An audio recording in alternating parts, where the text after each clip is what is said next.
Machine Pencil Cartography. This channel's goals include teaching my audience how to create hand-drawn maps of their own.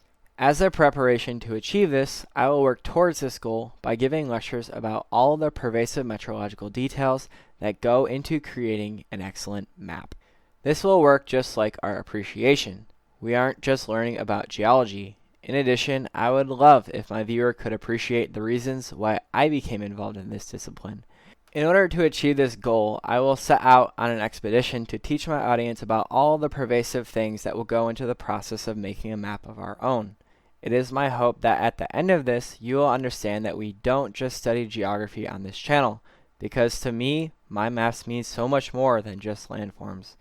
And when we do cartography, these maps reveal things to us that we never imagined were there.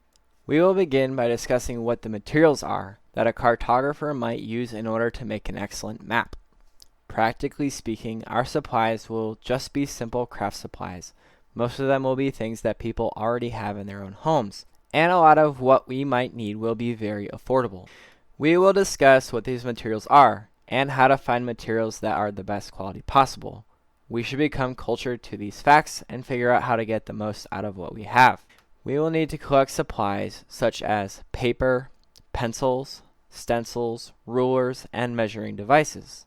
We might discuss what the different types of paper are, what paper sizes I like to draw on, the differences between plain paper, lined paper, and grid paper.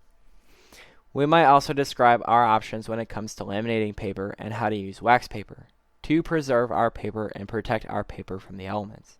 We might discuss what different types of pencils there are, what size pencils we are using, and what size lead we are using, the difference between mechanical pencils and wooden pencils.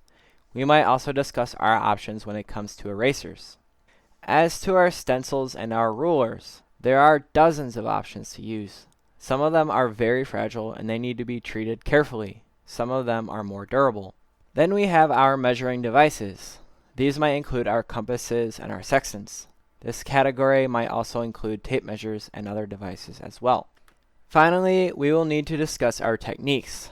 To achieve this, I might be reading Euclid's Elements on this channel, or I might describe different drawing techniques and standards. For example, I wanted to discuss line types and hash patterns, as well as common standards for how to use color to indicate X, Y, and Z orientations. Thank you for listening. This has been Machine Pencil Cartography, signing out.